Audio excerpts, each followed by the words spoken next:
Aujourd'hui, je suis à Varbergette, c'est à côté de Fituna. C'est enfin en dessous de Fituna. Alors, la petite cabane où je vais dormir, parce que pour les escaladeurs, ils ont fait une petite cabane. C'est pas trop beau ça. Un petit plancher, tous mes affaires en bordel, un petit toit recouvert de mousse de merde, un petit barbecue s'il faut, des petits bancs. Ça, c'est juste une partie du site, hein, mais bon. Et là, en fait, c'est ça l'histoire, c'est que il y a très peu de voies équipées. Là, on voit un peu des plaquettes au milieu, mais tout est en fait en escalade traditionnelle sur coinceur. Donc c'est parti pour les failles. Comme ça. Bon, hier j'ai essayé sur le 7A+. C'était très difficile, j'ai réussi à arriver en haut, mais bon, c'était très difficile. Là, j'ai que du 5 ou 6, donc je devrais m'en sortir. Là, il y a encore des failles. Après, il y a pour les enfants, avec des petits escaliers. Genre celle-là, par exemple, tu montes là, avec des petits escaliers, tu sors tout là-haut. Et encore plus facile là-bas, un petit escalier qui monte, tu te fais des pauses, tu montes, tu mets tes coinceurs. Voilà. Donc je suis devant une falaise qui fait, je sais pas, 15 mètres à peu près. 15-18 mètres peut-être maximum. Voilà, ça fait un petit arc comme ça. Là-bas, c'est la partie pour les vrais, avec les voies en 6C, tout ça, avec des surplombs. Je sais pas si on verra tout ça. Mais bon. Voilà. Et là, c'est les grandes voies très très dures en trad, en escalade avec les coinceurs, qui doivent taper dans les 6 et quelques. Donc voilà. Salut, aujourd'hui je suis à Varbergette, c'est à côté de Fituna, au bord de la mer Baltique. La mer elle doit être 150 mètres plus bas là-bas, derrière la forêt. Et voilà, moi je suis dans un magnifique coin. Et ici, toute l'escalade est traditionnelle, c'est-à-dire sur les coinceurs. Donc là je suis à la 3e voie du matin. Je vais attaquer celle-là, qui a l'air pas trop mal. J'ai toujours mon système, j'ai mis 2 coinceurs, un dans un sens, un dans l'autre. Au-dessus j'ai mis un friend dans un bon trou. Et après je vais monter ce truc. Ça a l'air un peu lisse à droite, à gauche. On verra. Je pense que ça doit taper dans le 6 et quelques. Et ça sort là-haut. Voilà. Donc petite falaise avec des murs d'une quinzaine de mètres. Faire visiter quand même ce que j'ai fait ce matin. Vite fait en passant. Et celle-là qui monte là-haut. J'ai fait la petite qui est à côté par là. On la voit à peine. Qui monte là. Qui sort là. Qui traverse là. Et qui sort là-haut. Après voilà. Je vais visiter un peu le site tranquillou. Très beau. La partie pour les enfants, c'est plus facile. Avec des marches. Ça monte quand même. Hein. Ça doit être du 4B ou C. Mais bon, ça. La partie pour les adultes. Avec des grosses marches. Le temps de poser ses petits coinceurs. Hop. Un petit surplomb à passer. Et la sortie. Après, il y en a encore là-bas au fond. On voit d'ici les magnifiques fissures. En plein milieu. Là, je crois que je vais la tenter. Qui monte par là. Elle a l'air terrible. Voilà. Bien sûr, il y a des voies, des surplombs et tout, il y a tout ce qu'on voulait. Alors, le petit matos de trad, les petits chaussons. Tout le baudrier étalé. Alors là, on voit même plus ce que c'était. Vu que j'ai tout emballé vite fait la descente. Parce que je viens de finir une voie, je sais pas, un 5-6. Mais alors bien dur. Elle monte là-haut, elle finit là-haut. Alors en fait au début, je monte tranquillou, donc là c'est du 5. Il y a des petites marches et tout, c'est cool, tu mets un pied à droite, un pied à gauche, tu cherches la marche. Là ça commence déjà à être un peu chiant, parce que les coinceurs ils rentrent pas trop bien. Donc j'arrive à poser un ou deux coinceurs. Là il y a tout le pilier, là le pilier il n'y a plus rien. Alors là ça commence à être la panique. Alors je vais un peu à gauche, il n'y a rien, je vais un peu à droite, je m'écarte, je regarde, je monte un petit peu. Et là je m'aperçois que pour sortir de ce pilier là, en fait le prochain point il est là-haut. Donc je mets ce que je peux dans le pilier, y compris là dans le trou. Et là je me fous de gros excentriques, donc impossible que ça saute. Dans le gros trou là. Voilà, dans le gros trou là je mets 2 gros excentriques, donc je dis au pire même si je monte jusqu'en haut et que je tombe, j'arriverai jamais jusqu'au par terre. Donc après m'être écarté, je vois que le point il est là-haut, donc je monte sur mes pieds pendant 1m20, 1m50. J'arrive à foutre mon coinceur là, et là je commence à regarder au-dessus, et au-dessus c'est encore pareil, il n'y a encore pratiquement rien. Donc là je trouve encore un petit coinceur qui va dans le coin. Je fous un foin d'un côté pour l'histoire qu'il tienne un peu. Je sors en haut de la voie en faisant les 1m50 qui restent tranquillou, pas en libre, mais bon au-dessus du point, tranquille. Je sors en haut et je me retourne et je vois mon frein qui pendouille comme ça sur la corde. Donc le frein il n'a pas tenu. Donc voilà. Quand tu crois que tu as bien assuré ton coup, méfie-toi parce que tu sais pas où il va finir ton amarrage en cours de voie. Voilà. Donc jolie petite voie, sympathique. Maintenant, j'ai pas trop, j'ai fait toutes les simples, donc je vais peut-être aller au truc un peu plus difficile. Là, ça commence déjà à devenir un peu critique. Il y a peut-être celle-là. Celle-là, elle a lancé en 5, je crois. Mais bon, c'est abusé. Voilà. C'est encore pire. Elle a lancé en 4. Donc, je sais pas où il va être du 4, mais bon. Il faut monter là, dans le dièdre. Ou alors peut-être par la gauche. S'il y a moyen de trouver des points d'assurage, on va voir. Voilà. Donc, ici, il faut faire attention aux cotations parce que des fois, c'est n'importe quoi. Là, celle-là en 4. Moi j'en vois personne qui sait faire du 4 là, je vous le dis de suite. Voilà, je vais peut-être faire la petite cheminée là, ça a l'air cool. Allez. Alors j'ai mis le petit frein tout au fond là-bas, bien calé profond, qui me fait un troisième point, et après je monte au-dessus. Sinon, j'ai fait comme d'habitude, 7 mètres de corde, là j'ai pris, et je vais directement à la base d'un arbre, pour éviter que ça lève trop, que ça me décoince le premier coinceur. Voilà. Donc c'est parti pour la voie des trades. Pas trop dur en 5 peut-être. Il doit y avoir des pieds, des mains.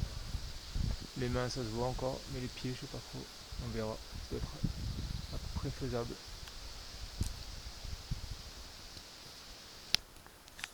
Alors deuxième petite voie assez fine, mais enfin surtout sur le départ. Et côté en 5 à peine. Mais bon. Alors au début j'essaye un peu de chercher mes premiers points. Alors je cherche un peu, il n'y avait que des petites failles, des mini failles qui tenaient pas. Ça montait jusque là-haut, après j'avais qu'un point. Je dis bon laisse tomber. Après je suis parti faire mon amarrage de démarrage avec un bon friend bien calé et un excentrique. Rentré par le côté là, dans le trou qui descend et il s'est coincé là. Donc il ne peut pas ni monter ni descendre. Il reste bloqué là. Voilà, donc ça c'était mon premier point de départ. Après je suis remonté directement par ma voie. Donc mon premier point je l'ai mis par là à peu près. Après alors une fois que j'avais mis mon premier point, bon après c'était un peu facile, hein, c'est du 5 quand même. Mais bon, c'est plutôt droit. Après ça faisait un peu des marches. Et après en fait il y a une grande traverse tout le long là. Et après on sort en remontant directement. Donc du coup, on va un peu plus loin. Une espèce de traverse. Bon, après un petit périple, il faut monter au haut de la falaise en passant par ce chemin. Je sais pas si vous voyez. Espèce de petite via corda qui monte un escalier jusqu'à moi. Et voilà. Donc, on n'avait pas dit que je vous amenais au bord de la mer Baltique. Allez, c'est parti. Je cache un peu. Voilà, c'est quand même la fin de la journée et le soleil, il brûle encore bien. Franchement, c'est l'enfer. Bon, ça c'est la falaise, le haut de la falaise où j'escalade. Ça c'est les petits amarrages qu'ils ont mis pour que tu redescendes. Je vais vous montrer quand même la petite cabane vue d'en haut. La petite cabane vue d'en haut avec mon sac de corde qui sert à rien. Voilà, la petite falaise et la fameuse mer Baltique. Alors, la sortie du fjord, elle doit être là-bas au fond, tout au fond là-bas, sur la droite peut-être. En tout cas, il y a plein de petites îles. Il y a plein de petits rochers aussi qui traînent au milieu. Là, si tu t'attends à voir des phoques dessus, des trucs comme ça. Là je vois pas bien d'ici, mais bon, je parie qu'il y en a. Et voilà. Donc ça ressent pas trop la mer. Encore là ça va, le vent il s'est calmé, donc c'est plus démonté. Ça fait plein de petites îles comme ça. C'est trop beau. Tu sais pas en fait, on dirait que c'est comme un peu un lac, mais en fait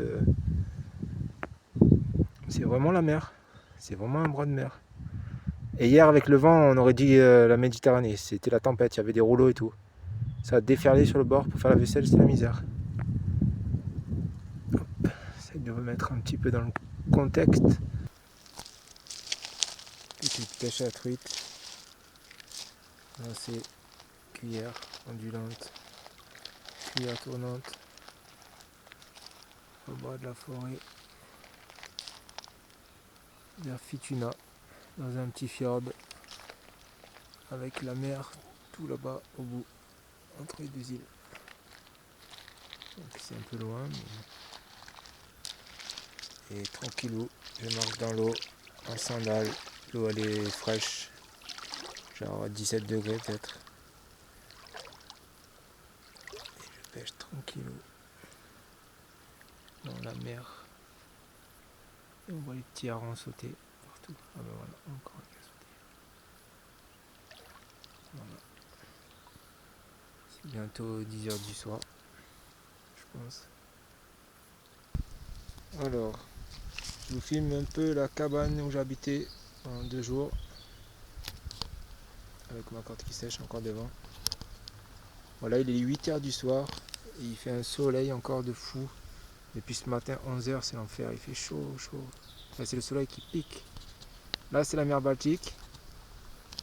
En fait, c'est un bras de fjord qui fait tout ça. Devant la forêt.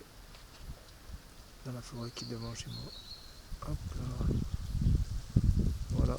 Et là-bas, tout au fond, c'est la mer Baltique. Tout au fond là-bas. On la voit à peine. C'est ouvert juste au milieu, à côté de l'île. Voilà. Donc là, je suis perché sur la falaise. Et en haut des voies, pour redescendre en escalade, de partout, ils ont mis ces espèces d'anneaux. Donc chaque voie a son petit anneau. Donc voilà, si tu veux redescendre un rappel ici, surtout ne cherche pas des relais traditionnels avec 2 points. Il n'y a que des anneaux tout seuls. Voilà. Tu veux venir dans ma cabane de trappeur? Alors, j'ai mis un arceau de ma tente pour couper la cabane en 2. Comme ça me fait moins d'air à chauffer. Il y a une petite partie où il y a un peu des trous quand même. J'ai bouché sous le toit avec mon tapis de sol de la tente. Alors après, au plafond, je fais sécher mes chaussons sur une branche. Heureusement, je 2 paires, ça équilibre. Ma corde, elle dort au pied du lit. Moi, je suis tranquillou dans mon drap. Après, au pire, s'il fait trop froid, j'ai ma couverture de survie, je la mets par-dessus. Les chaussures planquées dans un coin, au cas où il faut aller pisser en route. J'ai trop peur que les animaux viennent bouffer ma bouffe. Donc du coup, j'ai mis même la vaisselle pourrie et tout à côté de moi. Comme ça, ils viennent pas rien me bouffer. La glacière. Voilà. Et puis voilà. Je mets un clou pour faire sécher le slip trempé. Le petit réveil au pied du lit, au cas où on a besoin de savoir l'heure. Et là, j'ai colmaté tous les petits trous. Parce que si tu regardes bien, là, on voit dehors. Carrément, on voit les petits rondins qui vont dehors. Donc comme j'ai peur que les petits animaux ils rentrent par là ou quoi, enfin, surtout les courants d'air. Donc du coup, voilà. Et je fais sécher tranquillou. Là, c'est la moitié de la cabane. Hein. Il reste encore l'autre moitié de l'autre côté. Mais bon, du coup, j'ai bien cloisonné. Et je suis tranquillou, à l'abri du vent. Il fait même pas froid. Parfait. Bon, allez, bonne nuit. Forêt des Pendelandes. Hop, regardez-moi ça. C'est plein de sapins sur au moins 10 ou 15 km pour aller jusqu'au bord de l'eau. Allez, on est parti. On s'en va au bord de la mer Baltique. Vous ne croyez pas que j'allais vous montrer que de loin. Je vous amène quand même un peu au bord de l'eau. C'est trempe les mains. C'est là-bas. Bon, pour l'instant. Et ici, la mer, il n'y a pas que des cailloux. Les buissons, ils arrivent jusqu'au bord de l'eau. On peut dégaler. Allez, on va faire un tour au bord de la mer Baltique. Oh, l'eau est devenue claire. Je vais pouvoir pêcher la truite.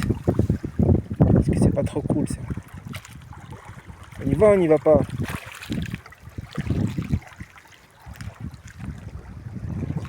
Il y a même des mouettes. Je les entends depuis je sais pas combien de temps. Ouh, ça sent bon la truite là. Vous sentez pas une odeur de truite? Une truite d'eau claire.